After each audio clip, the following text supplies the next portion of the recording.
Dylan Thierry est plus que jamais dans l'embarras.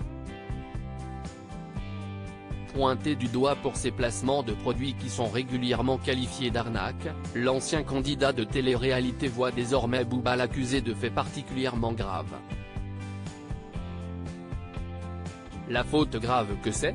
Très présent sur les réseaux sociaux, l'ex de Fidji Ruiz confiait récemment avoir été approché pour un projet pour le moins horrible.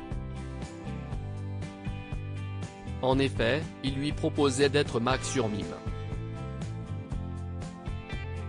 Et d'expliquer, il me dit, en gros, tu recrutes des meufs qui font les PT à Dubaï, toi, tu gagnes 80%, nous, on les fait monter sur les réseaux sociaux, elles prennent des abonnés. Et j'y ai pensé. Ça parlait de 200 000 € par fille, 300 000 € par fille, voire 1 million par fille. S'il confiait avoir pensé à la question, Dylan Thierry assurait toutefois avoir refusé l'offre. Mais t'imagines la maman de la fille ? Vis-à-vis de la t'imagines ? La faute grave que c'est ? Et du coup après, je ne l'ai pas fait, confiait-il sur la toile. Booba balance un audio mais a-t-il vraiment renoncé à ce projet ? L'audio balancé par Booba semble prouver le contraire. En effet, on peut entendre une personne, qui semble être Dylan Thierry, confier, en fait les meufs, ici Dubaï, la plupart, c'est des PT, en fait, il y a une façon de les sortir de ça, d'arrêter d'être une péteuse, c'est de créer un mime. Point, du coup, la pète on la recrute, on lui fait faire un mime.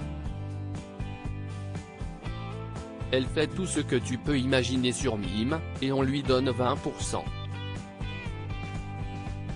Moi, j'ai une équipe derrière, qui fait monter son Mime directement à 5, 6, 700 000 abonnés. Ça veut dire que la meuf, elle va nous rapporter peut-être 60 000 € que moi je vais diviser avec les autres gaïels, on lui donne 20% de tout ce qu'elle rapporte. Bien évidemment, pas besoin de te dire que ça ne sera pas sur mes réseaux sociaux, peut-on entendre ensuite. L'interlocuteur, qui serait donc Dylan Thierry selon les dires de Booba, précise avoir monté un mime qui a gagné 700 000 abonnés en 2 jours. Celui qui assure vouloir sauver les PT de faire les PT assure pouvoir ainsi sauver beaucoup de monde. Mais précise également qu'il faut faire des contrats de confidentialité. En fait, l'argent de Mime va directement sur son compte et nous, elle doit nous faire le virement tous les mois, c'est-à-dire qu'il nous faut un contrat en béton, après, on a des hackers qui peuvent faire sauter son compte, conclut-il. La toile sous le choc. Le moins que l'on puisse dire, c'est que cette vidéo fait déjà couler beaucoup d'encre sur Twitter, comme l'éprouvent ces messages. Pour le moment, Dylan Thierry n'a pas réagi à cette vidéo. Et vous, qu'en pensez-vous ?